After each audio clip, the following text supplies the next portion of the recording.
Morning बच्चों। आज अपन bio का जो चैप्टर है पुष्पी पादपों की आंतरिक संरचना, आज अपन बायो का ये चैप्टर थोड़ा सा देखेंगे। चैप्टर नया है आपके लिए क्योंकि इससे पहले वाला जो चैप्टर था पुष्पी पादपों की आकार की अपन पढ़े थे। और जो पौधे होते हैं जो फूल देने वाले वो किस प्रकार के पौधे होते हैं उनके बारे में पढ़े थे। अब उस पौधों की आंतरिक संरचना यानी अंदर से अपन बाहर से देखने में पौधों की संरचना अलग दिखाई देती है और इंटरनल क्या होती है अलग, आउटर और इंटरनल। तो आज अपन पढ़ेंगे पुष्पी पादपों की आंतरिक संरचना। तो पुष्पी पादप जो होते हैं आपको पता है कि पौधों की जो श्रेणी पादप जो होते हैं निम्न श्रेणी के जो पौधे होते हैं वो उनकी रचना क्या होती है सरल होती है, लेकिन उच्च श्रेणी के जो पौधे होते हैं उनकी संरचना को समझने में थोड़ी कठिनाई होती है। जीवन की समस्त जैविक क्रियाएं जो होती है वो कोशिकाओं पे संपन्न होती है। तो जो पौधे होते हैं पादप यानी श्रम विभाजन और कार्य के बंटवारे के आधार पर इनको क्या किया गया है, तो ऊतक कोशिका ऊतक अंग तंत्र के आधार पर इनको वर्गीकृत किया गया। तो सबसे पहले अपन पढ़ेंगे पादप ऊतक। इसके अंतर्गत सबसे पहले क्या अपन पढ़ेंगे पादप ऊतक यानी पौधे जो है पौधे पादप यानी पौधों के ऊतक क्या है। तो पादप ऊतक जो होते हैं समान अथवा असमान, इसका एक परिभाषा आप एकदम से लिख लीजिएगा कि जो पादप ऊतक है वो कैसे होते हैं, समान अथवा असमान कोशिकाओं का समान अथवा असमान कोशिकाओं का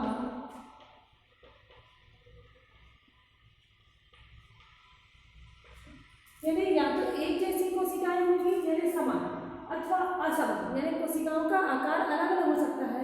इन कोशिकाओं का ऐसा समूह जिसकी कोशिकाओं का ऐसा समूह जिसकी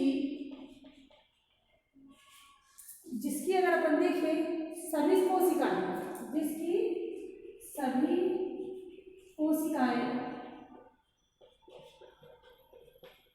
सभी कोशिकाएं कैसी होंगी, कार्य एवं उत्पत्ति कोशिकाएं कार्य एवं उत्पत्ति यानी उनका कार्य कैसा है एक जैसा और उत्पत्ति में क्या होंगे समान हो, उत्पत्ति में समान हो मतलब कोशिकाएं कैसी है समान अथवा असमान, एक जैसी कोशिकाएं हो या कोशिकाओं का आकार अलग अलग हो, लेकिन उन कोशिकाओं के समूह जिनकी सभी कोशिकाएं कैसे कार्य एवं उत्पत्ति में समान होती है वो क्या कहलाती है समान होती है।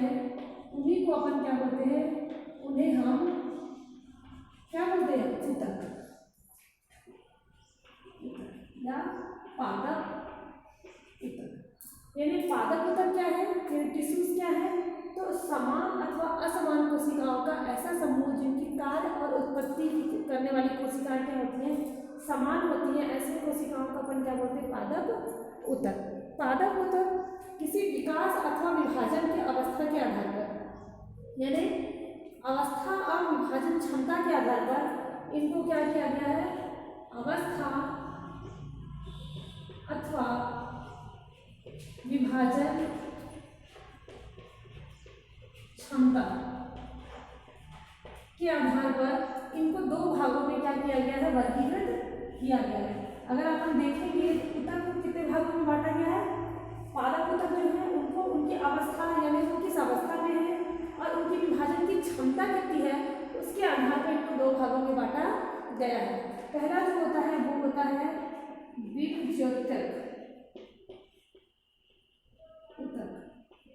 बीजोत्तक ऊतक, दूसरा होता है स्थायी ऊतक। पहला होता है बीजोत्तक ऊतक, दूसरा होता है स्थायी ऊतक। बीजोत्तक ऊतक का मतलब होता है ऐसी कोशिकाएं जो निरंतर विभाजन करती है, ठीक है, विभाजन करती है जिससे पौधा क्या करता है लगातार बढ़ता है, वृद्धि करता है, विकास करता है।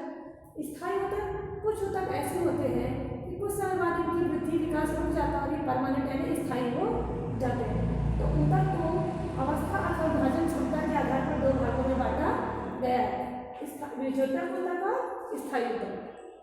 अब अपन पढ़ेंगे बीजोत्तक ऊतक के बारे में थोड़ा सा।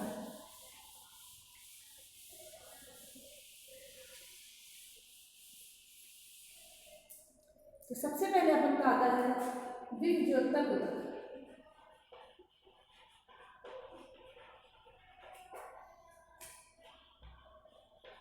विभज्योतक ऊतक का मतलब होता है ऐसी कोशिकाएं जो लगातार विभाजन करती हैं और अपरिपक्व एवं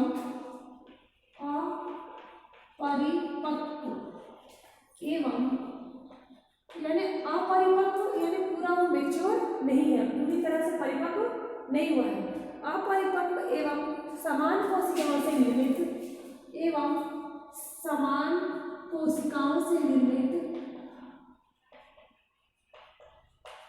यानी अगर अपन पढ़ रहे हैं विभज्योतक ऊतक तो अपरिपक्व एवं समान कोशिकाओं से निर्मित किस प्रकार की कोशिकाओं से बनता है, जो कि अपरिपक्व है और समान कोशिका है से निर्मित ऐसा समूह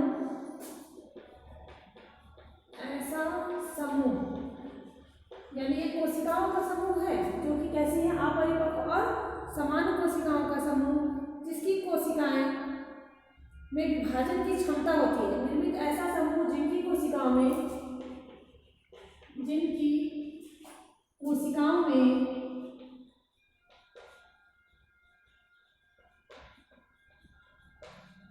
विभाजन की क्षमता, कोशिकाओं में विभाजन, अब आपको पता है कि इनमें विभाजन की क्षमता होती है तथा इन कोशिकाओं में निरंतर विभाजन होता रहता है।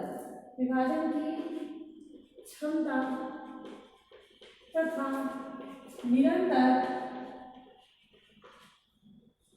इन कोशिकाओं में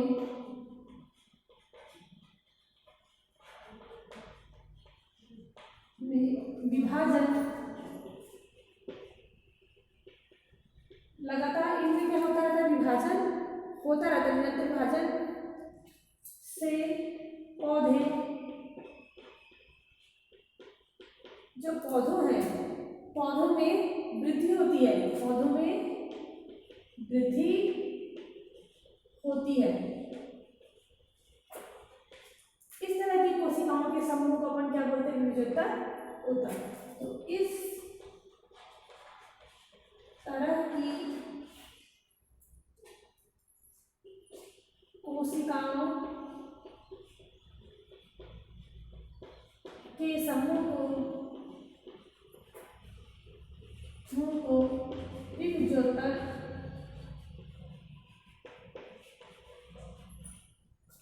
ऊतक कहते हैं। मतलब इस तरह की ये किस तरह की कोशिकाएं, अपरिपक्व एवं समान कोशिका, अपरिपक्व समान कोशिकाओं द्वारा निर्मित इन कोशिकाओं के समूह जिनकी कोशिकाओं में विभाजन की क्षमता क्या होती है, निरंतर इन कोशिकाओं में विभाजन से पौधे क्या करते हैं, वृद्धि करते हैं। इन कोशिकाओं को अपन क्या बोलते हैं, विभज्योतक ऊतक कहते हैं। अब विभज्योतक ऊतक जो होती है, विभज्योतक कोशिकाओं का ये बना होता है। किस तरह की कोशिकाओं से बना होता है, विभज्योतक कोशिकाओं से बना होता है। इन कोशिकाओं में निम्नलिखित विशेषताएं पाई जाती है। अगर आप इनकी विशेषताएं देखें तो अब इनकी विशेषताएं अगर आप देखो तो विभज्योतक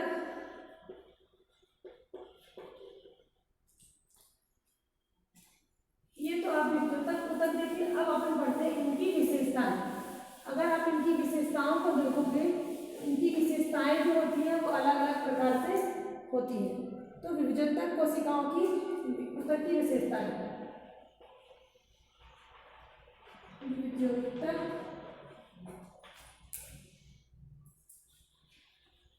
ऊतक की विशेषताएं,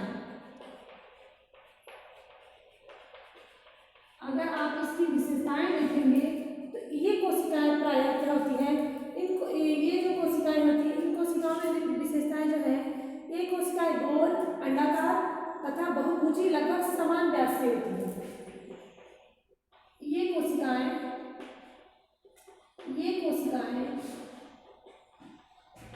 गोलाकार, अंडाकार एवं लगभग समान व्यास की होती है। समान व्यास की होती है मतलब इनका व्यास जो होता है लगभग क्या होता है, समान होता है। तो ये गोलाकार, अंडाकार तथा बहुभुजी तथा समान व्यास की होती है। समान व्यास की होती है। मतलब विभाजन करने वाली कोशिकाएं जो होती हैं, जो ऊतक का निर्माण करती हैं, ये कोशिकाएं लगभग कैसी होती है, गोलाकार, अंडाकार या बहुभुजी। यानी जो संरचना बहुभुजी भी हो सकती है, लेकिन ये सामान्य का व्यास क्या होता है, लगभग क्या होता है, सामान्य होता है। ये कोशिकाएं एक दूसरे से लगभग क्या होती है, सटी रहती है। ये कोशिकाएं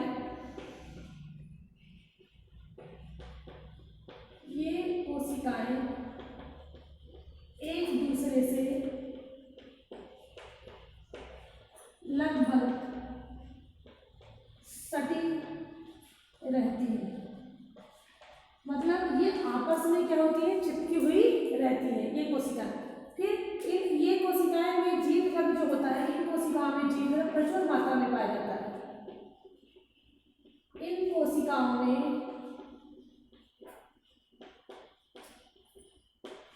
जीव द्रव्य जो होता है प्रचुर मात्रा में पाया जाता है। मतलब इन कोशिकाओं के अंदर जो जीव द्रव्य है, तरल पदार्थ है, जिसमें जीवित कोशिकाएं होते हैं। जैसे आपको पता है किसी भी कोशिका के अंदर जो जीव द्रव्य होता है वो जीवित कोशिकाओं को जिंदा रखने के लिए होता है। तो जीव द्रव्य जो है वो कैसा होता है, प्रचुर मात्रा में पाया जाता है। इन कोशिकाओं में स्पष्ट केंद्रक होता है। इन कोशिकाओं में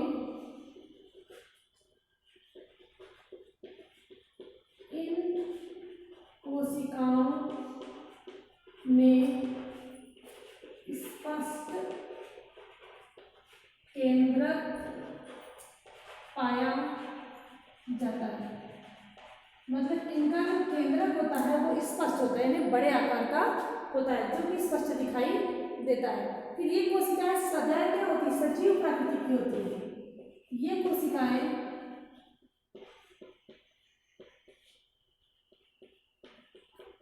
सदैव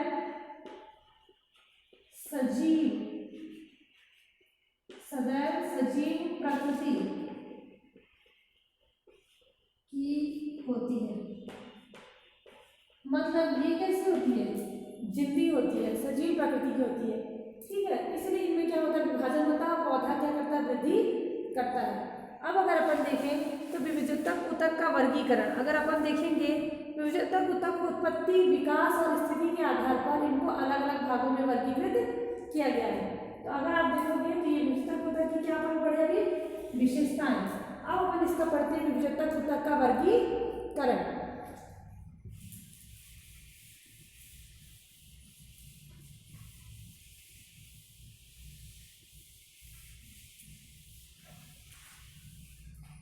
अब अपन पढ़ेंगे विविधतक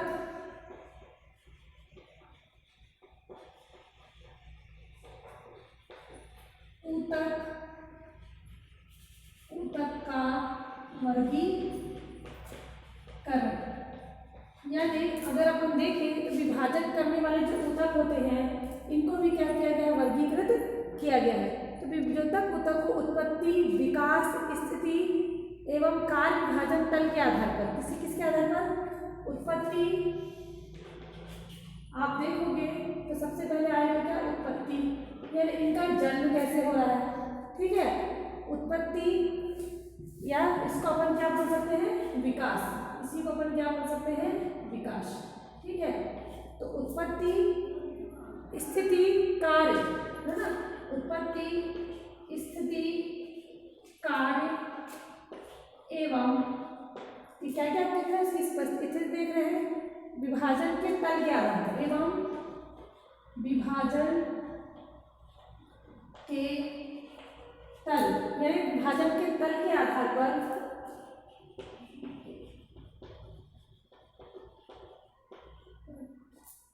इसको कितने भागों में वर्गीकृत किया गया है, दो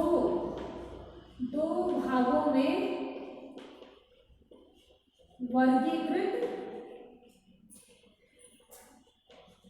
किया गया है। यानी दो भागों में इसको बांटा गया है। सबसे पहला आता है आपका प्राथमिक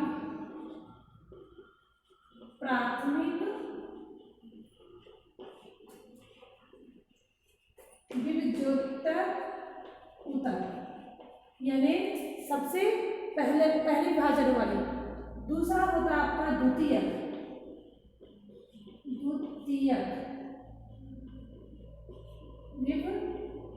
विभज्योतर ऊतक।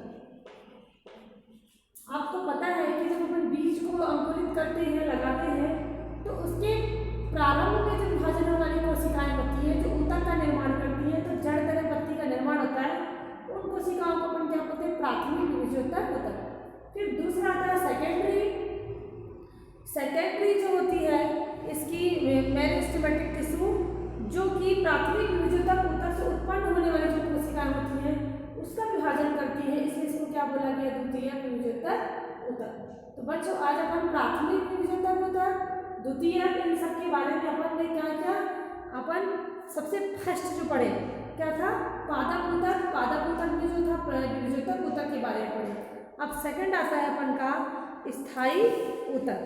तो विभाजन के आधार पर या उसके आधार पर अब जो ऊतक होते हैं इनको अलग अलग वर्गीकृत किया गया। अब अपन पढ़ेंगे स्थायी ऊतक।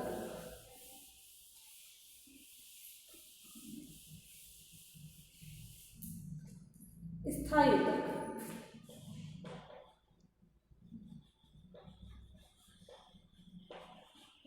ऊतक ये अपन का क्या था? सेकंड था स्थायी ऊतक।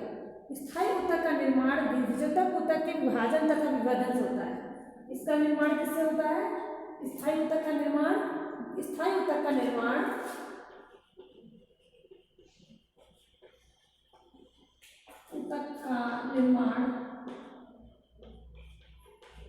विभज्योतर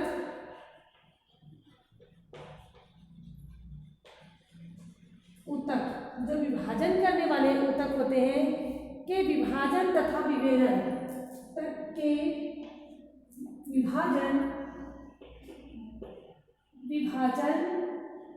तथा विभेदन से होता है। यानी सबसे पहले विभज्योतर ऊतक होते हैं, जब ये विभाजन करते हैं तब जाके ये किसका निर्माण करते हैं? स्थायी ऊतक का निर्माण करते हैं।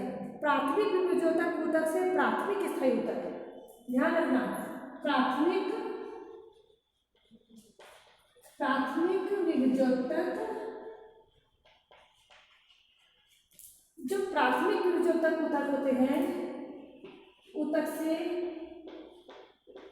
प्राथमिक स्थायी ऊतक का निर्माण, प्राथमिक स्थायी ऊतक का निर्माण होता है।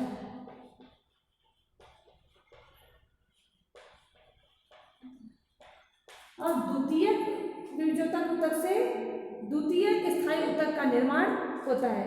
स्थायी ऊतक 3 प्रकार के होते हैं। जो स्थायी ऊतक है,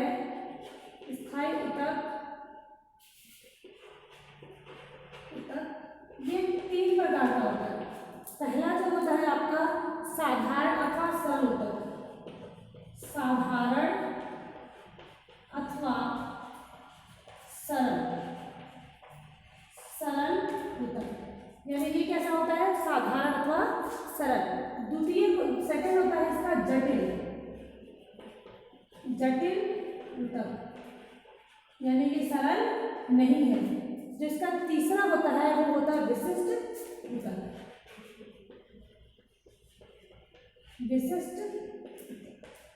ठीक है, तो स्थायी ऊतक कितने प्रकार के होते हैं? 3 प्रकार के, साधारण अथवा सरल, दूसरा जटिल और तीसरा क्या होता है? विशिष्ट ऊतक। अगर अपन साधारण देखें तो साधारण ये ऊतक जो रचना जो होती है, ये रचना वाली अर्थात संगामी कोशिकाओं की बनी होती है। ये मृदुतक अथवा पैरेंकाइमा, आप डायग्राम में देखोगे पौधों के तो पैरेंकाइमा में पाया जाता है। दूसरा जो होता है आपका जो ये इसके कार्य अगर अपन देखेंगे तो मृदुतक कार्य, तो इनका कार्य होता है खाद्य पदार्थों को क्या करना? मंड, प्रोटीन तथा आदि का संचय करना। फिर कुछ पौधों में ये क्या करते हैं? जल का संचय का भी कार्य करते हैं। तो सबसे पहले अगर अपन साधारण अथवा सरल ऊतक को देख रहे हैं तो साधारण और सरल ऊतक का मान होता है, परिभाषा अगर देखें तो ये ऊतक समान रचना वाली, इनकी रचना क्या होती है? समान होती है, अर्थात ये समांगी कोशिकाओं के समूह होते हैं। ये ऊतक भी क्या होते हैं, 3 प्रकार के होते हैं। पहला होता है मृदुतक या पैरेन्काइमा, दूसरा स्थूल कोण अथवा क्या बोलते हैं कॉलेनकाइमा, और तीसरा होता है स्क्लेरेनकाइमा। तो अगर आप देखोगे तो साधारण ऊतक अगर लें तो ये भी 3 प्रकार के होते हैं। साधारण ऊतक कैसे होता है, 3 प्रकार के।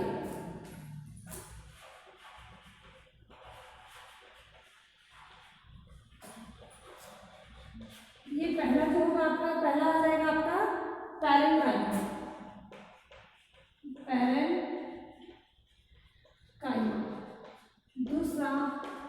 दूसरा जो आपका आएगा वो हो जाएगा कॉलेनकाइमा।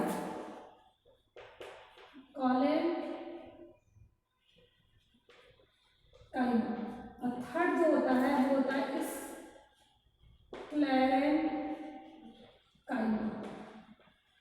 ठीक है, इसके आधार पर अगर अपन देखें मृदुतक के कार्य, अगर अपन देख रहे हैं इस पैरेन्काइमा को अपन क्या बोलते हैं, मृदुतक।